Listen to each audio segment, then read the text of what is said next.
À mon ami du monde voisin, je t'écris depuis ma table éclairée par une lampe douce. Je ne mets pas ton nom, mais tu sais que je te parle à toi. J'ai attendu la nuit pour que mes mots pèsent plus calmement. Ici, chaque mot coûte et chaque écoute rapporte un peu. J'ai économisé longtemps pour cette lettre qui voyage vers toi. Je t'écris avec gratitude, avec prudence, avec joie aussi. J'aime l'idée que tu m'écoutes sans me presser. Ton silence m'offre déjà de quoi poursuivre. J'avance doucement, une phrase après l'autre. Je voudrais te raconter comment nous vivons quand tout se compte. Dès l'enfance, on apprend à mesurer ce qu'on dit. On nous apprend aussi à écouter pour remettre du crédit. À l'école, les plus habiles partagent des questions brèves. Les meilleurs professeurs ménagent les mots comme des éclats de lumière. Ils font des pauses et laissent les élèves respirer. Tu pourrais croire que c'est triste, mais ce n'est pas si simple. Le manque nous ouvre des chemins inattendus. Nous apprenons à dire l'essentiel sans perdre la chaleur. Nous apprenons à regarder, à toucher, à faire signe. Nous apprenons que le regard peut remplacer une phrase entière. Il existe chez nous une petite lueur au poignet. Elle affiche nos mots restants, mais on évite de la montrer. C'est une forme de pudeur et de politesse. Deviner devient un art plus fin que compter. Parfois, je cache mon poignet sous la manche par respect. Je ne veux pas que mes proches surveillent ma réserve. Je ne veux pas me surveiller trop non plus. Car l'obsession abîme la parole plus sûrement que la dépense. Chez nous, le matin est souvent silencieux. On se dit bonjour par un sourire complet. Le thé qui fume raconte le reste. À table, on parle après avoir goûté. On dit peu, mais on choisit bien. Les repas durent plus longtemps que chez toi, je crois. Les pauses servent de pont entre les idées. On jette des cailloux sonores et on écoute les cercles. Les couples se forment au rythme des écoutes. On tombe amoureux de l'attention bien posée. Une confession d'amour coûte cher, alors on la prépare. On la taille comme un bijou simple. Un soir, j'ai dit je t'aime en 7 mots. Mon ami m'a répondu avec un baiser et un silence. Son silence valait 1000 promesses. Le lendemain, nous avons ajouté des gestes légers. Dire moins nous a fait sentir plus. Nous notons parfois nos idées dans des carnets d'ombre. Les pages contiennent des plans pour des mots futurs. J'épargne pour mes proches comme on épargne de l'or. Je stocke des écoutes pour leurs anniversaires. J'emmagasine pour leurs deuils aussi, car la peine demande des mots justes. Je sais combien coûte une colère, et je la perds rarement. Je préfère la retarder jusqu'au lendemain. Très souvent, elles font pendant la nuit. Mon travail a changé ma façon de parler. Je suis journaliste, mais je publie peu de phrases. Je passe des heures à écouter avant d'écrire une ligne. Je pose une question claire et je laisse la place. Les personnes que j'interviewe se sentent respectées. Elles goûtent leur propre voix comme un fruit rare. Quand j'assemble mon article, je vise la densité. Je veux que chaque verbe porte et que chaque nom respire. Je coupe ce qui n'aide pas à comprendre. Je laisse une part au lecteur pour compléter. Nous avons des lois qui protègent le silence public. Les messages forcés sont punis. La publicité doit choisir ses mots avec retenue. Les affiches crient moins et montrent plus. Les campagnes politiques tiennent en très peu de phrases. On exige des candidats des réponses nettes. Les promesses trop longues sont mal vues. Les débats ont un compteur partagé. Un bon adversaire sait perdre des mots au bon moment. Il sait offrir une écoute pour montrer sa force. Le pouvoir de l'écoute est mieux compris que chez toi. Ici, on peut gagner une élection en écoutant beaucoup. Les gens ne veulent plus de discours sans retour. Ils veulent sentir que leur voix crée une valeur réelle. Notre économie tourne autour de la valeur d'attention. Il y a des métiers d'écoute déclarés. Des infirmières d'écoute accompagnent les soins. Des médiateurs collectent des heures d'écoute pour les redistribuer. On paie certaines factures avec des crédits d'écoute. Les plateformes d'échange existent, mais elles sont régulées. Il y a eu des fraudes bien sûr. Des fermes d'écoute robotisées ont tenté d'inonder le marché. Les régulateurs ont réagi et ont mis des tests humains.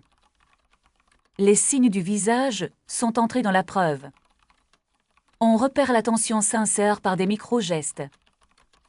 La triche recule quand le regard soutient vraiment. Nous avons développé des langues auxiliaires. La main, le rythme, la couleur servent de relais. Un doigt posé sur la tasse dit merci. Un déplacement lent du verre dit je comprends. Un ruban bleu au poignet dit je pense à toi. Ces signes ne remplacent pas tout, mais ils allègent. Les poètes en usent avec tendresse. Ils fixent une étoile et nous laissent faire la moitié du chemin. Je t'imagine lever les yeux pendant que j'écris. J'aime croire que mon économie te détend. Ce n'est pas de l'avarice, c'est une hygiène. Parfois, nous manquons de mots en fin de mois. Les foyers misent alors sur des soirées d'écoute. On se réunit, sans écran et sans agenda. On laisse chacun parler quand le cœur pousse. Le reste du temps, on cuisine ensemble. Les casseroles ont leur propre syntaxe. Une soupe remplace un paragraphe. Un gâteau dit pardon mieux que beaucoup de phrases. Tu te demandes peut-être si les disputes disparaissent. Elles existent, mais elles sont courtes. On suspend la crêle quand le prix devient trop lourd. On reprend plus tard si nécessaire. Entre-temps, le souffle relie la scène. La justice a évolué elle aussi. Les plaidoiries tiennent en quelques minutes. Les juges veulent des faits nets et des silences clairs. Les victimes peuvent dépenser des mots offerts par la collectivité. Les accusés doivent écouter longuement avant de répondre. Des gestes décrivent souvent ce que les phrases ne peuvent pas porter. Les prisons ont des ateliers d'écoute obligatoires. Beaucoup de détenus y apprennent une patience neuve. Les récidives baissent quand l'écoute répare la honte. Il y a eu des drames collectifs qui ont tout bousculé. Un hiver, une maladie a frappé plusieurs villes. Le besoin de parler était immense et urgent. L'État a émis un emprunt de mots temporaire. Nous remboursons encore par des saisons d'écoute. Cette dette nous rappelle que la voix est un bien commun. Quand je marche en ville, j'entends la parcimonie. Les vitrines invitent sans insister. Les musées laissent des bancs pour respirer. Les bibliothèques sont pleines d'oreilles, tranquilles. Les enfants apprennent des comptines courtes. Ils jouent à deviner avant de demander. Ils inventent des histoires à trous pour ménager leur stock. Je me souviens d'un petit garçon qui gardait ses mots. Il offrait des écoutes à sa grand-mère veilleuse. Quand elle est morte, il avait assez pour lui dire adieu. Il a parlé doucement et c'était magnifique. Les adieux sont des cérémonies sobres. On ne laisse pas les endeuillés payer seuls. On alimente leurs réserves pendant qu'ils tremblent. On ne compte pas ces transferts au centime près. Une communauté digne ne laisse pas la peine sans budget. Nous avons aussi des jours de fêtes parlantes. On ouvre les vannes une fois par saison. On dépense plus librement sans honte. Les chansons montent et la danse répond. Le lendemain, on se repose dans une paix épaisse. Les amitiés se vérifient à la manière d'écouter. Je te sais bonne écouteuse. Tes messages brefs m'ont souvent réchauffé. Ton silence actif m'a permis d'écrire cette longue lettre. Je souris rien qu'en le notant ici. Tu me demandes peut-être si je regrette l'abondance. Je ne la regrette pas, mais je la respecte chez toi. Ton monde parle librement, et cela a sa beauté. Vos discussions débordent et créent des idées folles. Vos réseaux ouvrent des chemins rapides. Vous perdez aussi de l'attention en route. Vous jetez parfois de l'or à la rivière. Chez nous, le fleuve est plus lent et plus lisible. Il est moins large, mais il va au bon endroit. Je ne dis pas que notre voie est la meilleure. Je dis que c'est la nôtre, avec ses angles et ses dons.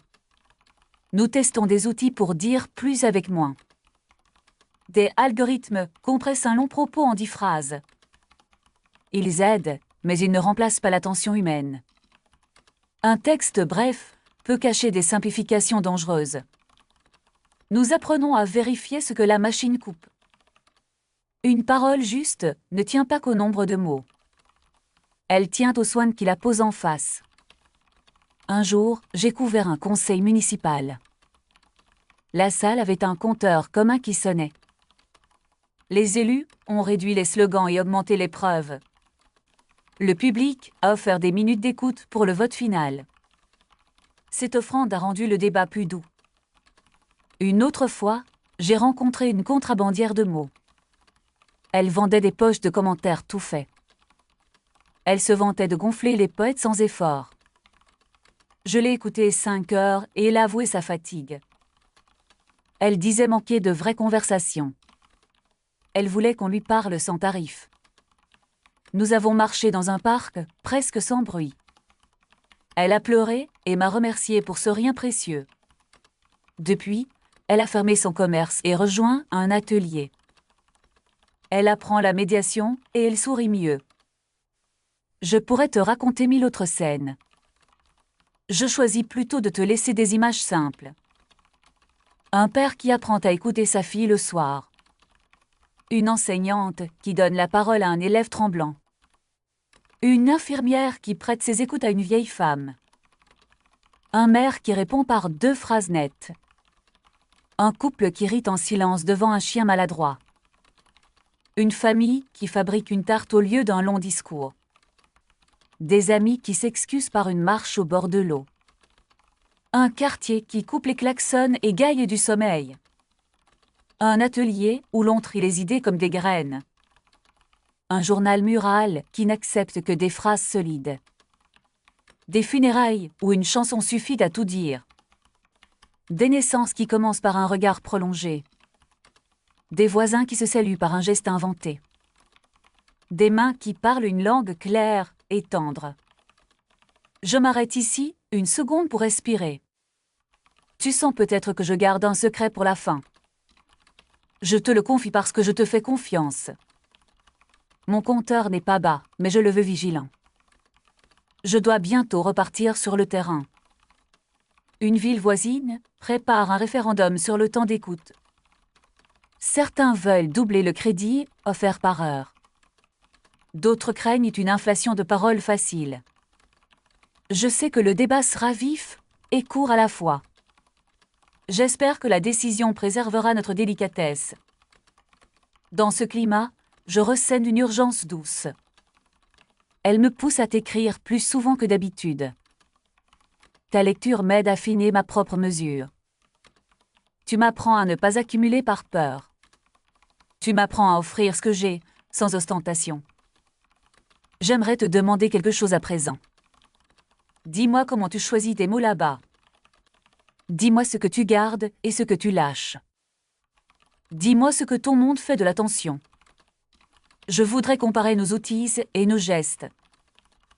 Je voudrais apprendre de ta profusion sans m'y perdre. Je te promets de répondre avec honnêteté. Je te promets de tailler mes réponses avec soin. Je te promets d'écouter avant de trancher. Je sais que notre amitié s'est construite sur cette balance. Elle tient parce que nous ne nous épuisons pas. Elle tient parce que nous créons du sens à deux. Il est tard et ma lampe fatigue. Dehors, la rue s'endort et respire. Mon poignet clignote avec douceur. Il me dit que j'ai de quoi finir sans stress. Je souris à ce petit luxe. Je te remercie pour la réserve que ton silence m'a donnée. Elle a payé chaque détour et chaque image. Elle a rendu possible ce long fil vers toi. Je vais conclure en te serrant le cœur avec simplicité. Prends soin de ta voix, même si elle est illimitée. Garde-la claire, généreux et sobre. Offre-la quand elle peut vraiment aider. Retire-la quand elle n'apporte que du bruit. Écoute pour créer, pas pour accumuler. Parle pour relier, pas pour écraser. J'ai foi en ce que nous apprenons l'une de l'autre. J'ai foi en un pont de mots exact entre nos mondes. Je termine ma lettre avec douceur et précision. Reçois mon amitié posée sur ta table de nuit.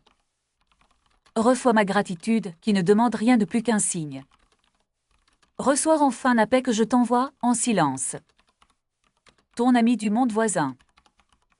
Merci d'avoir écouté ma lettre jusqu'au bout.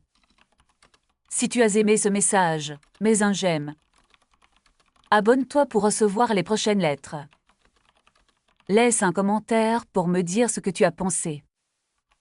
Tu peux soutenir la chaîne avec le code cœur en bas à droite ou avec le lien dans la description. Dans la description, tu trouveras aussi d'autres œuvres d'une série très différente. Je te dis à très bientôt et je t'invite à écouter le prochain épisode.